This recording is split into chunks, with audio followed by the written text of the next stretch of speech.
Hello, it's Galen here. Galen's got Parkinson's, as you well know. It's nice to talk to you again. If you enjoy what I'm doing, give subscribe a press, just so I don't feel so sad. Feeling a bit like Billy No Mates. It's like having a club and nobody comes. So I'm just going to get the camera a little bit straighter. Now, important, this is a serious one today. In the past, I've made videos about how I paint. They're not intended to be tutorials. They literally are videos about how I paint figures. I think I painted my first serious figure back in 1972 when I was in a first War Games club. And back then, they were FX models I was painting. And so we would wash them in washing up liquid to get the oil off, and then we painted them with PVA glue for some reason, but that was the norm. And then we painted the figures, and then we varnished them, and that was supposed to stop the paint coming off. It didn't. And then as I got older and wiser, we started undercoating with white paint, and then it went to undercoating with black paint. And then people started undercoating with just a black wash on metal figures.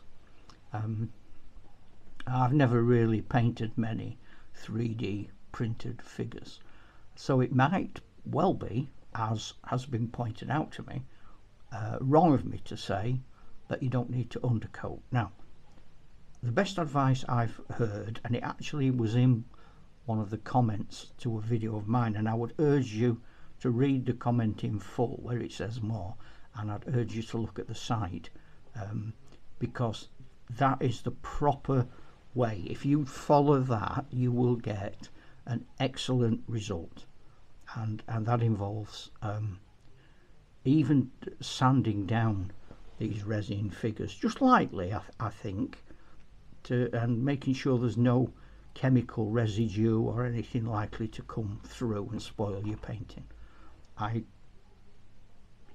The right way to do it is the right way to do it.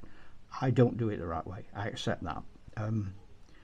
I don't do it the right way, partly because I don't sort of ever paint to museum quality, and quite often if figures get chipped, or because I don't varnish either, you probably should, well no, I'm sure you should, I don't varnish either, but I take that as an opportunity to go back to figures and perhaps touch up a hat or paint another bit on a rifle and make it better, because I'm not good enough to paint the thing. I don't have the energy, or I'm too tired, or my hands hurt.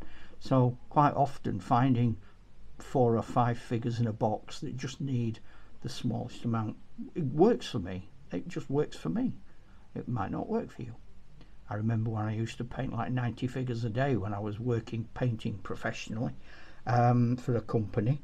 I used to do 30 sort of before my first coffee break. I used to do about 90 to 100 figures a day. Not sort of War Games table standard, but we always used this Foundry method. My personal feeling is that if you're going to paint figures with a coat of white paint, for example, as a primer, why? Because my method, if you paint that figure from head to toe in Foundry's dark paint, so we'd have a black helmet to start, and then dark flesh, and then sort of dark hair, and so on, dark leather, and the whole figure's covered in paint. And Foundry paint's very good. It's almost like sort of plasticized paint.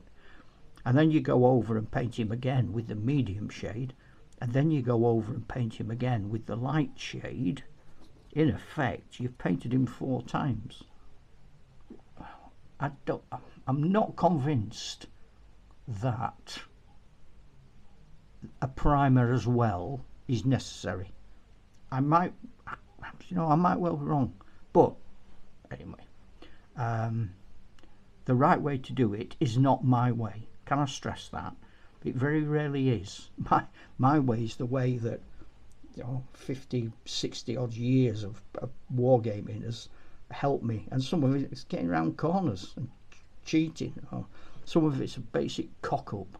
And again, I don't paint figures to fantastic quality, so it may well be that the paint on this lad comes off, but that'll just give me an opportunity to paint him again, because I can do that. But and again, financially, I can't afford to keep buying figures and figures and figures forever. I mean, I don't know where to put them for a start.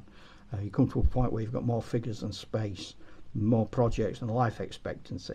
So I don't want to do that. But I suppose the point I'm making is I am not giving tutorials. If you want to learn how to paint figures properly and well, do not look here.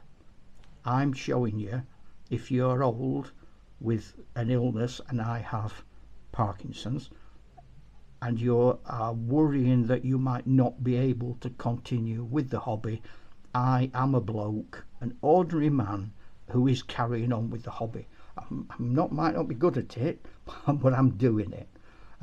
That's really all I can say. What I am going to do as a bit of an experiment, and I have no anticipation of what the results will be. I've got 6 Burly Saxons here, 3D printed 6 Burly Saxons. 3 of them have got swords, and 3 of them have got axes.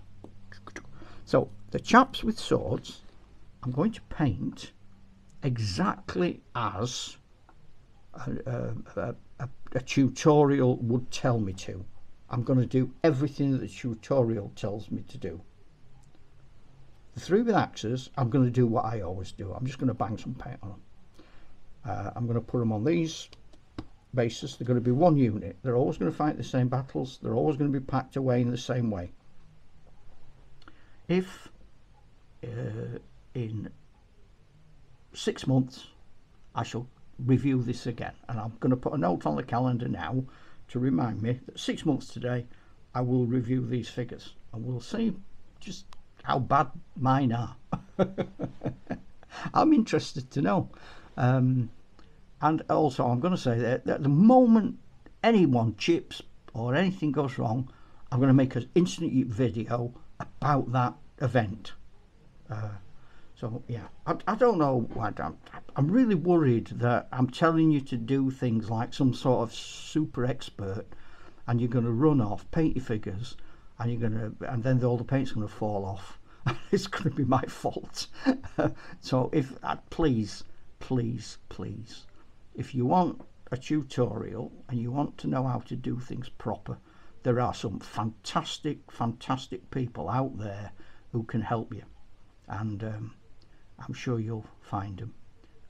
I hope this hasn't been too patronising. It sounds a bit sort of worthy. I don't mean it to be.